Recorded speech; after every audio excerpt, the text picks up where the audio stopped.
Casa cheia para nossa análise. Priscila Asbeck já está aqui no nosso telão, Basília Rodrigues e Gustavo Uribe. Basília, o que você viu de mais diferente dessa pesquisa para a Genial Quest que trouxemos há pouco, que mais chamou a atenção? Olha, agora sim, essa pesquisa ela consegue aferir o impacto do debate da TV Band no domingo passado. Então, a Quest, até pelo período que foi escolhido para os pesquisadores saírem a campo, pegou toda a repercussão das entrevistas no Jornal Nacional, o início do horário eleitoral, mas sobre o debate a gente consegue sentir mais agora na pesquisa IPESP. A IPESP foi realizada aí entre os dias até o dia 29 de agosto, por isso que é entre 26 e 29 de agosto, por isso que é possível fazer esta avaliação também. O que mais me chama a atenção não é a intenção de voto. Veja que está muito parecido, né? Levando em consideração a margem de erro, as pesquisas parecem patinar, mas a IPESP demonstra aí uma mudança na questão rejeição.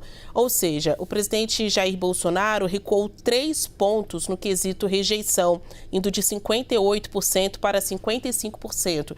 Continua a ser o candidato à presidência da República mais rejeitado pelo eleitorado, mas o cenário hoje é menos pior do que estava no passado.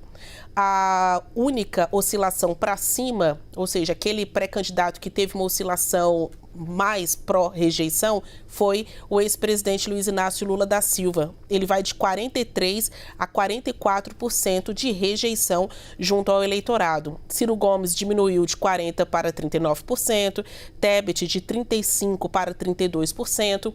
Então, a pesquisa conclui que todos os candidatos à presidência da República tiveram uma redução na sua rejeição, porque é um período em que eles estão sendo mais conhecidos, estão muito expostos, com exceção de Lula, que teve aí essa leve variação para cima quanto à rejeição. Isso significa dizer que agora a corrida não é pela intenção de votos, mas cada vez mais as pesquisas mostram que a corrida é pela rejeição. Quem consegue perder ou ganhar mais, né, nesse quesito do rejeitado, aquele que o eleitor não vota de jeito nenhum. E aí qual a perspectiva de futuro? Que os ataques vão ser intensificados, porque a campanha não vai ser só sobre o que eu fiz de bom no meu governo, ou o que eu posso fazer de bom para o Brasil, mas é falar mal do rival, desse oponente. E claro que essas críticas mais ácidas vão se concentrar nos principais colocados aí, Lula e Bolsonaro. Falando com Antônio Lavareda, ele que divulgou também algumas avaliações, né? O IPESP normalmente é analisado por ele. O Lavareda avalia que esta mudança na rejeição de Bolsonaro, essa queda na rejeição, ainda que positiva para a campanha, que deixa os bolsonaristas animados, é insuficiente para configurar um cenário de ultrapassagem, em que Bolsonaro passaria a ser aquele mais eleito do que Lula. Agora, Pri, vou passar a bola para você. Tem um dado interessante aqui que a gente até tinha citado, mas agora a gente tem os dados, né? Olha só. A pergunta é, a economia brasileira no caminho certo ou errado? Passou de 61% para 57%, portanto diminuiu aí acima da margem de erro. E aí, caminho certo de 33% para 36%. Então a sensação é que a economia está melhorando, mas isso não necessariamente está se convertendo em votos, né?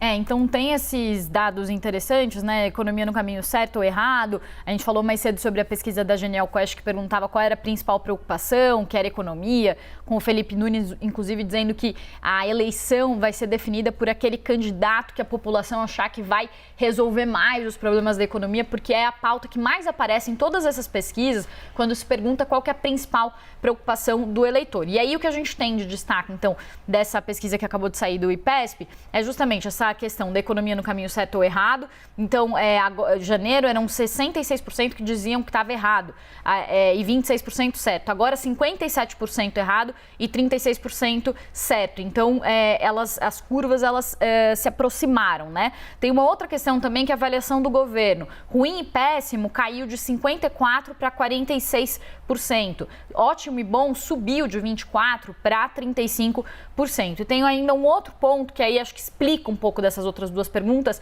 que é a percepção de inflação. Então, a pesquisa também faz perguntas sobre se os eleitores acharam que os preços aumentaram muito ou caíram nos últimos meses. E aí, em fevereiro, 71% falavam que os preços aumentaram muito. Agora são 56%. E caiu de 43% para 27% o percentual daqueles que acham que a inflação vai aumentar. Então, a percepção de inflação melhorou muito. Isso apareceu na pesquisa do IPESP agora, apareceu na pesquisa da Quest mais cedo, mas o destaque que eu fiz mais cedo vale também para essa pesquisa do IPESP. Ou seja, a percepção de avaliação do governo, da economia, da inflação. Na pesquisa da Genial Quest também a questão sobre o auxílio apareceu ali mais em detalhes. Agora, nessa pesquisa do IPESP, falou mais sobre o empréstimo consignado com garantia no Auxílio Brasil, mas todas elas trazem muito essa percepção melhor sobre a economia, que é fruto justamente das medidas fiscais tomadas pelo governo, redução de impostos, aumento do Auxílio Brasil. Mas isso não aconteceu na mesma proporção nas intenções de votos do presidente Jair Bolsonaro. Então, houve uma melhora da avaliação do governo, da economia, mas essa melhora foi muito maior nessas avaliações do governo, da economia, do que nas intenções de voto. Uribe, quero destacar com você aqui a intenção de voto das mulheres, que realmente, por isso eu estava com o olho baixo aqui, peço perdão a você que nos acompanha, para dar os números certinhos. Jair Bolsonaro, ele mantém 30%, no último mês para esse. Lula cai 2 pontos percentuais, vai de 48 para 46. E olha a Simone Tebet, que sai de 4 para 8. Aqui, exatamente. Então, Simone Tebet dobra entre as mulheres. E bem lembrado pela Basília, essa pesquisa contempla o debate da Band. Sim, pelo menos um dia do debate da Bandeirantes. A pesquisa Datafolha, que virá amanhã ou depois de amanhã, deve contemplar um pouquinho melhor. A questão é que Simone Tebet, na trajetória, tem tido uma trajetória positiva, oscilando dentro da margem de erro, mas tem. Ela tinha 3, passou para 4 e agora 5. São passos de tartaruga, mas ela tem esboçado aí um crescimento. Só que a grande questão que a pesquisa aponta é que Simone Tebet e Ciro Gomes têm crescido em apenas um extrato da população, que é o alto da pirâmide social. Ciro Gomes, por exemplo, para aqueles que ganham mais de 5 salários mínimos, ele foi de 9 para 12, um crescimento até exponencial. Simone Tebet, entre os mais instruídos que têm ensino superior, passou de 5 para 7. Então, o desafio das candidaturas de terceira via é tentar romper essa bolha social, chegar ao eleitorado de baixa renda e menos instruído, o que eles não conseguiram ainda. É interessante, a gente estava falando de quais são os fatores que elegem o presidente da República. Não é muito se é preparado ou não, ou se ele mostrou uma boa gestão ou não. É se ele se encaixa nas expectativas da população brasileira. É por isso que a gente pode dizer que há um distanciamento, e a Priscila Yasbeck bem ressaltou, dos crescimentos e das notícias econômicas do governo federal e da figura de Jair Bolsonaro. O eleitorado, ele tem distanciado esses dois pontos. Ele tem avaliado que a situação econômica melhorou, mas não consegue associar diretamente ao presidente Jair Bolsonaro. Eu estava conversando ontem com um marqueteiro do Bloco do Centrão e ele foi bastante direto nessa análise. Ele considera que, para azar de Jair Bolsonaro, as notícias positivas estão vindo nas vésperas das eleições. Nós tivemos a pandemia do coronavírus que prejudicou. Então, parte do eleitorado brasileiro associa apenas a eleição.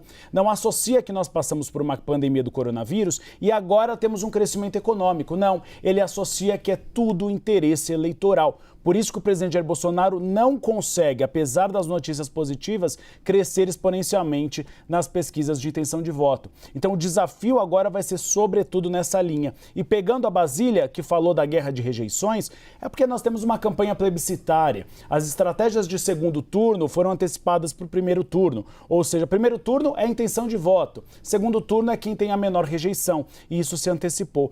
Tanto é que a propaganda que foi ao ar há pouco de Luiz Inácio da Silva mudou o tom. Antes era criticando apenas pelo Auxílio Brasil. Agora o PT vai começar na televisão e na internet focar nos indícios também de corrupção envolvendo a família de Jair Bolsonaro. Virou guerra. Pois é. Agora, Basília, bom, o ex-presidente Lula e o presidente Bolsonaro miram também os votos de Simone Tebet e Ciro Gomes. Nessa corrida, quem que é o favorito para conseguir votos? É uma pergunta interessante. Olha, até aqui há uma percepção de que os votos de Ciro podem ir para o ex-presidente Luiz Inácio Lula da Silva. Já os votos de Simone Tebet têm aí uma variedade, né, no perfil. É uma candidata que lança um discurso pró-reformas, fala de guerra entre poderes, judicialização da política, politização da justiça, ou seja, ela tem um vocabulário, um conjunto de assuntos que conversa melhor com aquele eleitorado mais preparado, o eleitorado mais rico, aquele que se assemelha mais com a linha da direita. Ao mesmo tempo, é uma candidata que, em suas peças publicitárias, a gente trouxe isso aqui na CNN Brasil, quer focar muito em miséria, em fome, então quer conversar também com esse público mais carente, mais necessitado, que tem a memória afetiva dos governos petistas. Então, em relação a Ciro, tem uma marca mais forte ali de um eleitorado de centro-esquerda, alguma parte mais à esquerda mesmo. Já o eleitorado de Tebet, ele é mais diverso. Aí fica difícil saber para onde vai exatamente. Ainda mais porque entre os indecisos há uma maioria formada por mulheres. Então, mulheres que estejam aí buscando um candidato a essa altura do campeonato, que não está indo com Simone Tebet, não está indo com Ciro Gomes, também a elas será perguntado isso. Se no final das contas sobrar somente Lula e Bolsonaro, para onde vão os votos das mulheres indecisas? Então, é uma corrida aí pelo voto do outro, que já começa agora focado na rejeição. Toda vez que a gente fala dessa questão da rejeição, a gente concentra nas principais candidaturas, mas as estratégias de todos é minar a candidatura de qualquer um que possa fazer sombra para eles. Para Lula e Bolsonaro, o que importa é esse jogo polarizado. Então, haverá um momento ali da campanha deles em que eles vão começar a falar mal da terceira via, dos candidatos de terceira via. Isso até já começou, e algumas mensagens de WhatsApp que eu tenho recebido aqui. Então, eles já estão batendo em candidatos como Ciro, candidatos como a Simone Tebet, para minar esse eleitorado da terceira via, para não deixar escolha para o eleitor, que ele fique mesmo aí no jogo da polarização.